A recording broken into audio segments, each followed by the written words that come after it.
So as we said earlier, we'll run as live after we finish the press conference and then into a 10:30 tonight. So if we're ready, we'll kick off with Gary from Sky. Thanks. Hello, Mikel. Hello. No more training left before kick-off tomorrow night, so an ideal time to ask you your favourite questions of news conferences. Okay. Team news. Let's start with Calafiori. Yeah, he's out. Still out. Jorginho. Out. So with Jorginho, the suggestions seem to be at the start that it wasn't too bad, and seems to be worse than you first thought. I know there's patient confidentiality. Can you give us any idea what it is that he's got? Yeah, it got a bit more complicated than expected. Thankfully, he's fine. He's feeling good. He's recovering well, but it was a bit more than what certainly we wanted. No, I think I leave it to the doctor if he wants to clarify, or Georgie that personally. There's hopefully 6 games to go this season. Yeah. Do you think we've seen Jorginho in an Arsenal shirt for the last time? I think so, yeah. Hopefully, if everything goes well in the next week or so, I think he will gradually, I think he will reintegrate in the team, yeah. And with Kai Havertz, the opposite, kind of better than we thought, it seemed, in terms of his recovery. I know we ask you every week, but that's because he's an important player. You suggest that he is potentially going to be back? I think so. I think if everything goes the way it's going at the moment and the way it's planned, I think he will have a chance to play a few games in the season. Any others? No, the rest are out. Yeah. I guess the science, the medical science suggests that Thomas will be involved tomorrow, given that he was rested in the week. Well, he could not play. He was suspended. So, yeah, he's got a good opportunity to play tomorrow, yeah. And is that something you would do because you're wanting to be involved ahead of the big game on Wednesday? Yeah, now we will assess how the squad is, what we want to do tomorrow, certainly with the players that we have available, and do the lineup and the possible subs. And if selected, 100th appearance for Declan Rice, yeah, achieved in less than 2 seasons. Unbelievable. About consistency, availability, the way he's performed, the way he has adapted to the club, to the team. I think it's been an unbelievable signing. The supercomputer. Do you love the supercomputer? The ordinary computer, even a broken computer, says you've got no chance of winning the title this season. Yeah, that's gone. But the supercomputer says you've got a 99.6% chance, even before the ball is kicked this weekend, of finishing in the top 5. But while there's that little fraction of no chance, that's going to be the message. The message is very clear. Now we have to earn the right to win the game tomorrow, be better than Bournemouth, and win the game. That's what we have to do, and that's the way we have prepared since 2 days ago. Because if you do beat Bournemouth and Chelsea lose to Liverpool, which is possible, and Nottingham Forest lose at a buoyant cup final against Crystal Palace, which is possible, you will then mathematically qualify for the top 5. Is that something you're looking at, the wider? It's a lot of ifs. So the most important one is just to increase our probabilities to win our game, and that's the focus of the team. We've got a couple more. The camera showed some of the players who weren't involved on Tuesday. 7 important players to you. 2 of the Gabriels, Tomiyasu, Calafiori, Kai Havertz, Jorginho, Partey, not injured but obviously suspended. When you think about those kind of problems you've had this season with injuries, big players missing, red cards as well, on red cards, how does that make you even more proud of what you achieved this season? Well, the thing is that we live every day with what we have, and then I was very shocked just before the game against PSG at home, because I was walking into the dressing room and suddenly I saw all of them together seated. So it was Tomiyasu, next to him Calafiori, next to him Gabriel Magalhães, next to him Thomas Partey, next to him Kai Havertz, next to him Gabriel Jesus, next to him Jorginho. And I said, that's a starting lineup. And we don't have them, and we haven't had them for many, many months. And then I felt joy about the team and what they are doing and how they're trying, and nobody's talking about it in the building at all. But it's happening, and I felt pride about how the boys and the staff and the club are reacting to these situations. It's a very nice answer, poetic answer. Actually, I've got a poem, a bit of a poem. I know you're a culture man. Beautiful spring-like weather outside, a bit of Tennyson. In the spring, a young man's fancy likely turns to thoughts of love. How do you stop your players lightly thinking about the city of love, thinking about Paris this weekend? I will discuss that. Because the only thing that we can control is our performances, our emotional state, and how well we are performing. And we know how important it is still a lot of the things that we have to do in the Premier League, even though we haven't achieved what we wanted. And I take the opportunity as well to congratulate Liverpool and what they've done in the manner that they've done, how consistent they've been. And I think they fully deserve to win it. They were the better team. They had so many attributes. They had a consistently their squad available. And we're going to try again. But up to that moment next season, now we're going to have to finish the season very strong. Finishing second is your target now. Yes, for sure. Okay. Thanks, Gary. We'll go to Niv from the Premier League. Hi. You just mentioned Liverpool. How impressive have you been with their calmness this season as a club, on the pitch, off the pitch? Or was it, there was a situation with the contract of Salah and Virgil, and there was no distraction, they got the job done? Yeah, it's good. They had this distraction. The good thing is that they had them in the pitch all the time, which is something very positive. And it's a club in the last 10, 15 years, they've been consistently there, fighting for trophies, winning big trophies, winning the Champions League. So they're used to that. So nobody, I think, should be surprised because they have the level. And yeah, they merit because they've done a lot of things very, very well. So deserve champions. You faced Andoni Iraola this weekend. Yeah. You played with him back in the day, youth football. When you played together, when you were younger, what type of teammate he was, and in the dressing room, who was more vocal, you or Andoni? He was super talented, very skillful. He used to play as a winger coming inside. Really smart player. Yeah, probably none of us thought that we were going to be in the position that we are in today in the Premier League. But yeah, really happy for him. I think he's doing an extraordinary job. The way I think he has changed a lot of things at the club as well. The atmosphere, belief, the players that he's recruited, the way they play, really impressive. My colleague here asked you about the chance to finish your top four, the Champions League position. When you look at the progress and the development, the improvement at Bournemouth, can you see them maybe even next year becoming one of those clubs that will challenge you and other clubs for Champions League football?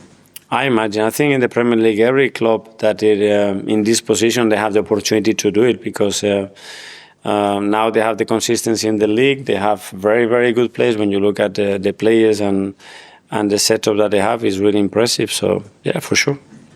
Ian Talksport. Hi, Mikel. How are Hi, you? good, thank you. Has it hurt you this season not winning the league? Yeah, In person? big time, yeah. Do you want to expand on that? It's in my tummy there. So I understand that it's a team that has been more consistent and they had a lot of the ingredients that you need to win it, but it's very painful, yeah. Because this was meant to be your year. This was meant to be, if City didn't win it, after 2 years of finishing second. Yeah, but I never thought like this. It's not that simplistic.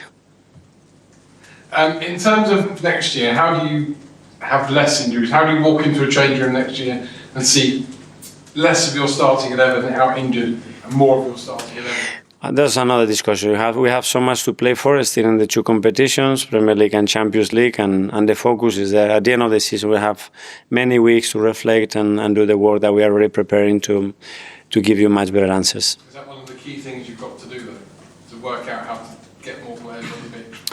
Well, two main things. Play with 11 players, number one, 38 games if possible, and the second one, have availability of your best players in the best position that win you games. Ideally for 38 games in the league. If you have those two things, you have a much better chance. That's not going to give you the title, but you have much better chance. Without any of those two, you look historically what happened over the last 100 years, there is no one single team has done it. Last one from me. Sometimes I look around Europe and clubs that are playing in Europe big games. They're helped out a little bit by games being put back to, let's say, a Friday night rather than Saturday, or even postponed, cancelled until later on to give the team more chance in Europe. Are you a little bit disappointed? And I know you're playing at roughly the same time as PSG this weekend. Are you disappointed this game's Friday night, or maybe you've shoved it back a couple of weeks to give you even as much chance as possible for Wednesday? Well, I think in this context we have discussed that many times. we were a bit lucky because last weekend we didn't have a game, so I think we cannot argue in this case, and at least we have 4 days, so we'll be very well prepared. Hi, Mikel. When Liverpool won the league last weekend, did you watch the celebrations? A small part of it. Do you sort of force yourself to do it? I mean, can you get motivation from watching a rival in those moments? No, at the end are your colleagues as well, and I know some of the people in the staff as well, and yeah, I know how much work everybody puts. And listen, they deserve to win it. They've done it in a manner, in a way that has given no chance to the others, and you have to congratulate. That's a sport as well, and you have to accept that. The reasons why you haven't been able to achieve it and try to improve. That's it. I mean, it's not something that you sort of watch and remember and think this is motivation for next season or the summer. Well, it can be part of your motivation. That's not the biggest part. My motivations are much more focused in other aspects than that one. But it hurts to watch it. That's for sure. And I just want to ask you one about William Saliba.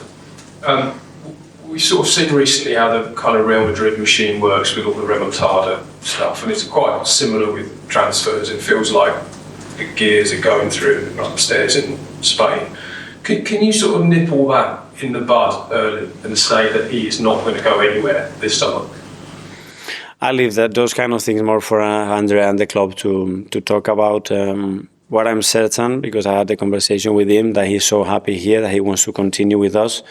And what will happen in the future, obviously, is our negotiations and things that have to take time and process and be on top of them. But I'm quite confident that Will is very happy here, and that's the place that he wants to be. Okay, Tom, problem? Hi, Mikel. Can I ask you about Martin Odegaard? Because last 2 seasons, he won Player of the Season award voted by Arsenal supporters, and this season, he himself has admitted it's not been his strongest campaign. We saw him injured earlier in the season. He went through illness as well in the mid part of the season also. Are they the key reasons why you think he's not hit the heights he had himself would say his high standards? There will be many factors. I think obviously the injury, the long-term injury, doesn't help to give you the consistency and the platform to continue in the season. But yeah, it's very difficult. I mean, the level of consistency he's shown is unbelievable. For an attacking player to be constantly there, very rare, because there is always up and downs, especially the players that are very creative and they rely on a spark and creative moments in game. But there are other aspects of his games that remain intact, and he continues to do every week. A couple of years ago, we saw Fabio Vieira came in and added some depth there. Vieira left, obviously, in the summer on loan.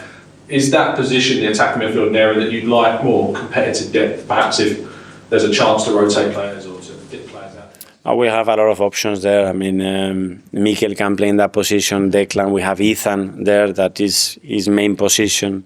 We have players that can play in that position. We have Max coming up as well, very, very soon as well. So I think we are good in the position.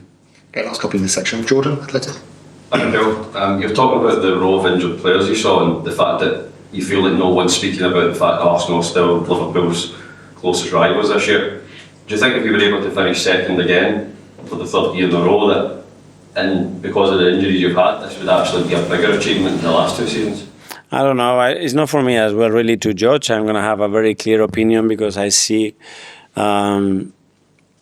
what having those issues, the impact of that, because you just think this is the impact of what happens on the pitch on the day, and they are much bigger than that.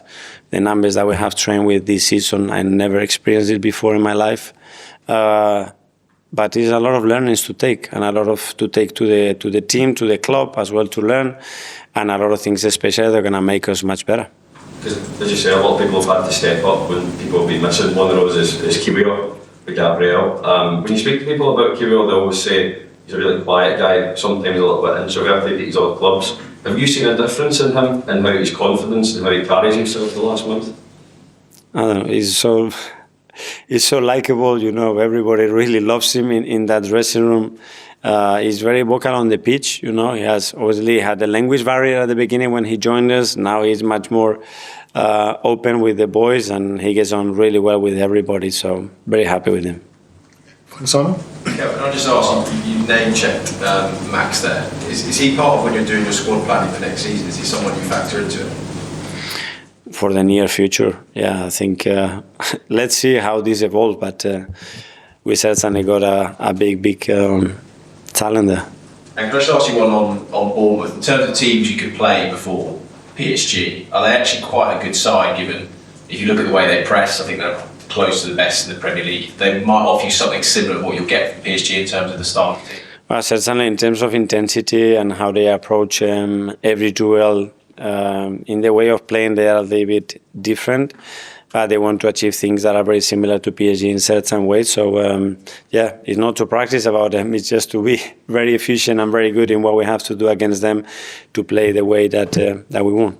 Just quickly on Calafiori, Jorginho and Kai, there's no chance maybe they're making the second leg next week? I wouldn't rule all them off. I think let's see in the next few days how a few react.